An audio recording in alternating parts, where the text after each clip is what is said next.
All right. Hey, everybody. So I'm Jason Rozovsky. I'm the head of legal and policy at Interop Labs. At Interop, we build Axelar network, which is an interoperability protocol. Axelar connects 74 networks and counting. So my presentation is going to be about decentralization and interoperability. There's been a lot of conversation about the benefits to businesses from decentralization. I'm going to present about the benefits to regulators and policymakers. Specifically, I'm going to present high-level concerns in financial oversight and how decentralized blockchain is suited to address those concerns. A lot of this is based on a paper that I wrote with my co-author, Lewis Cohen, who's a partner at Cahill Gordon, and there will be a link to it at the end of the presentation. Now, a quick disclaimer. These benefits are tied to decentralized blockchain networks. What we mean are base-level layer 1 protocols that maintain public permissionless blockchains operated by a decentralized and distributed set of tokenomic incentivized operators.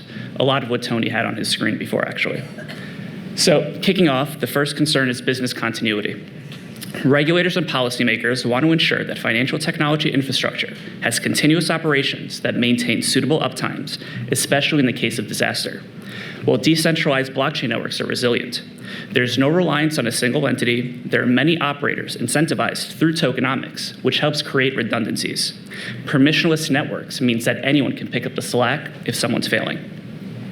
Next, risks arising from asset custody.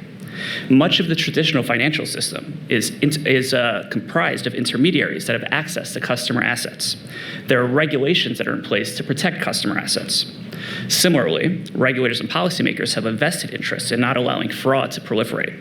While blockchains are tamper-resistant, only users with private keys can move assets, and no intermediary has this ability unless it's granted to them by the user. Now, there are still concerns around private key security, but without the private key, there's no ability to transfer assets. Next, bankruptcy protection. So regulators and policymakers have a desire to protect customer assets from the bankruptcy of an intermediary. Well, decentralized blockchain networks have segregation, right? Tokens are only associated with specific addresses. They're never commingled. And so if an app developer goes bankrupt, that's separate and apart from the underlying ledger that actually tracks asset ownership. This is also tied to fraud mitigation. No commingling means that developers can't access underlying customer assets, which again are maintained by the underlying blockchain infrastructure. Next, market data reliability. Regulators and policymakers need an ability to rely on market data to ensure that they make the proper decisions and take the proper actions. Similarly, they rely on regulatory reports from market participants to understand the market.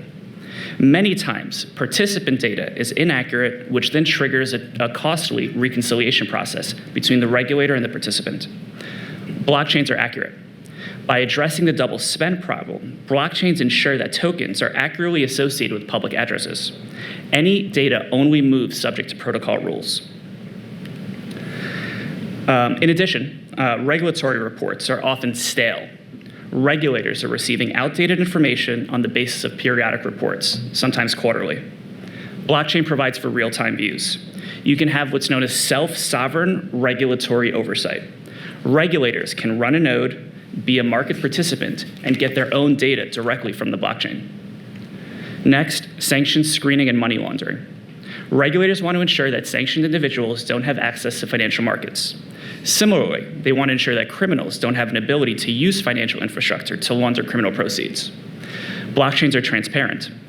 All data associated with the transfer of an asset is traceable back to its genesis.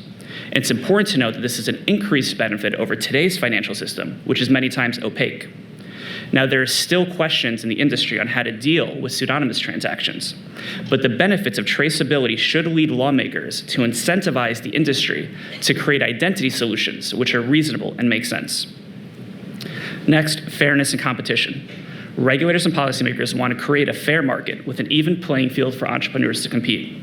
Similarly, they're incentivized to create regulations that deal with creating market stability. Blockchains have mitigated operator dominance. You have tokenomic mechanisms in place to stop overwhelming operator influence from one or a small group of entities. Instead, you have a distributed set of operators. This helps get away from the too big to fail operator monopolies. And lastly, market level decisions. Regulators want to have insights into market level decisions before they happen. There are risks today that exist around single, large-scale entities making arbitrary decisions that have market-wide repercussions. Blockchains provide for transparent decision-making. With on-chain governance, you can provide for the ability to see actions that affect the network before they happen, and then plan accordingly. So shifting gears a little bit, interoperability. So regulators and policymakers are incentivized to create efficiencies in markets, and they do so through the promulgation of standards. There's been a rise in a multitude of networks, layer 1s, layer 2s, and even layer 3s. Interoperability is a means of connecting data silos. It helps stop fragmentation and helps drive cross-chain liquidity. In fact, by working at the programmatic layer of interoperability and at the smart contract layer, regulators can actually create a one-click model to apply standards across connected chains. Again, at the programmatic layer, but not at the base level protocol.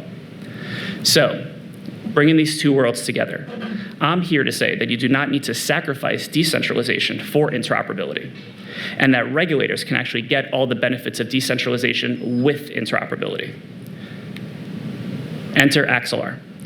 Axelar is a public and permissionless blockchain that sits between blockchains. The movement of assets is done by a permissionless set of tokenomic incentivized validators. It has governance mechanisms in place around rewards, slashing, and quadratic voting, which are meant to maintain balanced voting. In addition, Axelar operates as a hub and spoke model. Rather than bilateral connections between networks, a connected network only needs to integrate into Axelar to then have access to all of the other connected networks. So, my last comment. This conference, and I know Paul has been very focused on, privacy. And I think decentralization and privacy actually have a lot in common. They are not the easiest to implement, but you get the maximal benefits when we set both up as targets.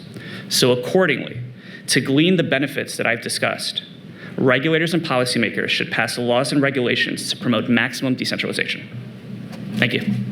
Oh, and I'm sorry, that's a link to the paper that I mentioned at the front of this.